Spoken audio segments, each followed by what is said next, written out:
So I guess as we're waiting for other people to join, Kurt, have you been on Academy before? Are you new to hearing about it, or what's your experience been with AttackIQ Academy? I've not been on the Academy, but I've been aware of the Matrix for quite a long time. Um, Frankly, I've been buried in my work to far beyond my ability to finish it. So I Got just it. haven't had spare time to get in there. Oh yeah, no problem. Well, I'm going to go over. I'm going to try and go over some of the content that we've got in today, and talk a little bit about some of the things that we're planning. I don't really have anything solid on future things, but I can give you some of the things that we've been talking about.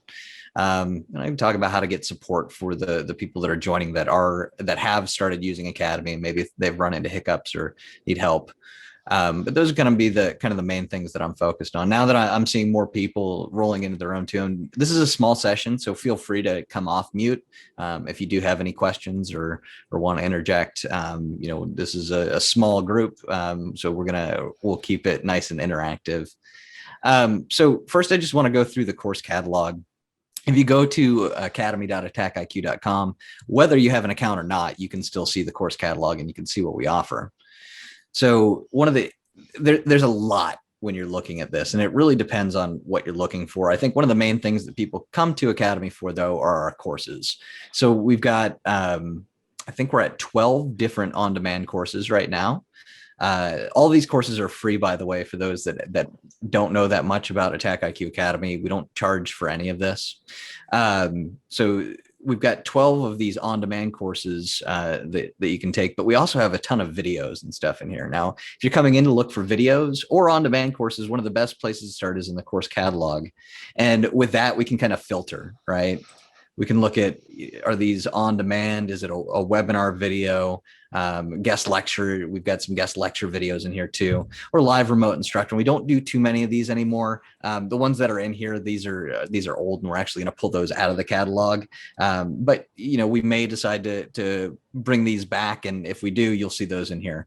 Most people are looking for the on-demand courses though, so the best thing to do is just filter on that when you come in here. And you can see all of the different on-demand courses that we offer. If you're trying to, align to a certain theme of learning, and we've got 3 different learning paths. I can pull those up. So we offer a learning path for MITRE ATT&CK, where we're focusing on how do you use the attack framework in a practical way. So not only do we teach you about the attack framework and what it is, we're also going to teach you about the tools that you can use along the way, like Navigator. We teach a class on applying your knowledge of Attack Navigator to building in some sort of emulation plan. We also go over the emulation plans that have been released by the Center for Threat Informed Defense and some other projects that the Center for Threat Informed Defense has created. We've created classes that we wrap around those, and we plan on continuing to do that too. So anytime you hear about one of these CTID projects or MITRE Center for Threat Informed Defense projects coming out, especially if AttackIQ is a sponsor, look for a class about that to come out shortly after. Purple teaming. So if you're interested in this concept of purple teaming, we're going to walk you through it. We've got 3 courses that are in that learning path right now, and it starts off with a foundational course. Each of these start off with a foundational course. And then it walks you into more practical uses and dives a bit deeper into the concepts of purple teaming and emulation planning for purple teaming and threat alignment for purple teaming. A breach and attack simulation. This one's interesting because it's really the only learning path where you're going to hear about AttackIQ and breach and attack. So if you're interested in breach and attack, this is a good learning path for you. If you want to get your hands on AttackIQ product and practice some, we do a lot of hands-on labs with product in this learning path where we give you access to our cyber range. And then we give you a guide. We give you an objective that you're trying to reach, a goal that you're trying to make. I'm putting one together right now. We use a fictitious company that we create these labs around. I'm putting a lab together right now where it's almost a semi in-depth exercise where you have to do some research on MITRE ATT&CK and figure out which scenarios are going to work best for you as you're trying to determine the gaps in your network. So let me talk a little bit about some of the classes that are coming out immediately, the ones that aren't out right now, but are coming out in a very short amount of time, and a couple other improvements too. So first is going to be assessment design for gap analysis. This is a course that I know people have been waiting for, and I know it because we did this one online as a remote instructor led almost a year ago at this point. And we ran it for a couple months and then we stopped doing it just because it is a very big time commitment to do these live sort of courses. But I'm working on bringing it into on-demand format. And because it's been almost a year too, I'm also giving the labs on it a facelift. In fact, this is the course that I was just referring to a minute ago when I was talking about the hands-on labs. So I'm excited for this one to come out. It's going to be a great addition to the breach and attack simulation learning path. And when this comes out, we'll finally be able to issue that breach and attack simulation, or the intermediate breach and attack simulation badge that people have been asking for. That brings me to another good point too. For those that aren't familiar with Academy, that haven't taken classes, we offer a badge for pretty much all of our classes. There's a few in there that we don't offer badges just for that class, but that class will be part of a larger learning path badge that you can get. And those badges are issued through Credly. You can share them on LinkedIn. It's great for you when you're looking for employment, right? Or trying to show off your skills on your LinkedIn network, being able to show some sort of validation. AttackIQ is validated that you've been through these classes and you understand these concepts. We also give you CPEs too. So you get a certificate at the end of these that you can use for proof on CPEs. And if you're a member of ISC Squared and you've given us your ISC Squared member number, we will automatically submit those CPEs to ISC Squared for you. So all you have to do is take the classes and we automatically submit the CPEs to ISC Squared. Okay, next that's coming up soon. So we've got a couple CTID projects that are coming out. There's a Azure Cloud Mappings project that's getting ready to come out. Excuse me. That's getting ready to come out very soon. We're going to have a class that we teach on that. There's another one around Attack Workbench. And I don't want to get too far into those projects because I could go way down a rabbit hole, and I honestly don't know how much I'm allowed to talk about those for now. But I can tell you that we will have classes for them, and those are being worked on right now so that they coincide with those releases. So it's coming out a little bit later. I can tell you that we're starting to have a stronger focus on cybersecurity leadership. So we want to teach more leadership, specifically cybersecurity leadership. And this isn't just for CISOs. This is for people that want to be CISOs or directors or managers or whatever sort of leadership role you're looking for within cybersecurity. I personally have noticed a lack of content out there on educational sites around cybersecurity leadership. There's tons of cybersecurity technical, there's tons of leadership. There's not a whole lot of combination of the two. So we're going to try and fill that gap. So keep a lookout for that. There's some super exciting classes that we're planning and getting started on for that. But we'll still continue the technical stuff too. I know there's people that are on this call that probably don't care anything about leadership. They are focused on the technical. So we're going to continue to do CTID projects. So we'll continue to release classes around those CTID projects. We also have a whole level 3 BAS courses. We've got a handful of them that we've pretty much have developed. We just haven't actually recorded them and implemented them yet. So look for more advanced courses on how to create your own scenarios within AttackIQ, creating custom scenarios from scratch, or using the API for automation for better SecOps automation, things like that. So we're working on those classes and trying to get those out. Hopefully by the end of this calendar year. That's kind of my goal. We also have blueprints. So if you're an AttackIQ customer, you may be familiar or have heard about from your CSM the different blueprints that we have. They may have even had other sessions on it going on today.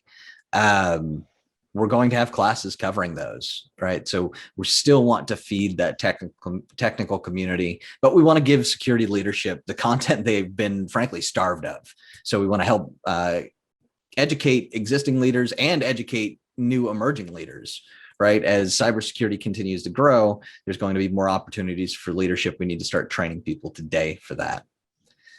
So let's talk about how to get support. So if you're in an AttackIQ Academy and you've needed support, maybe you're confused. I know there's some confusion sometimes about how exactly to get support. I'll say right now, the best way, email academy@attackiq.com. I know we're in an on-demand society, but we generally ask for 2 business days to respond, and that's because it's a small team that runs Academy, and we do respond. We have a team of people that looks at these, and we try and help out as quickly as we can. That is going to be your best way to get support, is academy@attackiq.com. Another way is, if you're in a class, you can check the discussion threads on the class to see if somebody's already asked the question you want to ask and if an answer has been posted. In some cases, that just won't be possible just because of the technical nature of different things. But number one piece of advice I can give right after, how to get support from Academy is make sure you've read and listened to the material. I would say probably 60 to 70% of the tickets that I see come in could be resolved if somebody would have just read just a little bit or listened to the entire video. And that's usually because instructions are I try to give them in both places, but I understand instructions can be confusing sometimes too. So just make sure you've read all the instructions. If there's anything confusing, then obviously ask questions.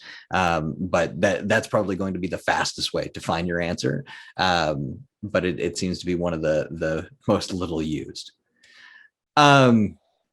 So, we talked about cybersecurity leadership, the courses that we're going towards, and I've made it my personal mission to educate cybersecurity leaders on education and learning. I think it's an important thing that we're not really taught as people how to learn or how we learn, or how to encourage others to learn or how to teach. And I think there's that makes up a good part of any leader, is the ability to mentor and teach. And I want to help those leaders with those skills. I want to help them learn how they can mentor and encourage their teams to be better students, and be better educated, well-rounded teams. Because of that, and if any of you guys follow me on social media, I just recently put this out, and it's the 4 stages of learning. And it may be kind of hard to see. That's okay. We don't really need to read it for this, but I'm going to go over these areas briefly. So if you are interested in learning or encouraging others to learn, you may want to stick around for this part. So the first, the correct term for this is unconscious incompetence, and this is not knowing what you don't know. Now, this is all these are kind of pivotal points, but this is a very pivotal point in somebody's education. And that's because it can go a couple different ways. You get a false sense of confidence in this initial subject that you've learned because you don't know about everything else that you don't know, right? And so you have this false sense of confidence. You may think that you know everything about a topic or know most of everything about a topic, so you don't continue to push forward and learn more. So for leaders, what I'm suggesting is, when you've identified a learner who is at that stage, they're just getting ready to learn a new skill, and they don't know what they don't know. They could be very hesitant. It could cause fear. They may not want to learn. Encourage them to learn it. Encourage them to learn something new. But look out for that false sense of confidence. And if you recognize it, start pointing them to other areas that will help supplement that education, right? So if you want to continue to educate people on, let's take a topic like purple teaming, right? It's a broad topic. Well, they may only be looking at the red teaming half of that. You may need to introduce different aspects of the blue teaming aspect to them. You may need to introduce aspects of communication and workflow to them, right? So there's different pieces that are nuances to learning a new skill that somebody who's more experienced can use to help guide somebody who's learning in the right direction. Next is knowing what you don't know. This is another pivotal point, because this is where learners will stop, because it can be extremely discouraging, especially when you've hit that high, right? So if we think of this in a curve, in your mind, you think you know this much about a topic. In reality, you only know this much, but you haven't realized it yet. When you hit that point and you realize it, that can be pretty discouraging. It can be. I mean, think about a project that you worked on where you thought you knew what you were doing. I've had several of these. And then you hit a point to where you finally start to understand what you're doing and you realize you know nothing.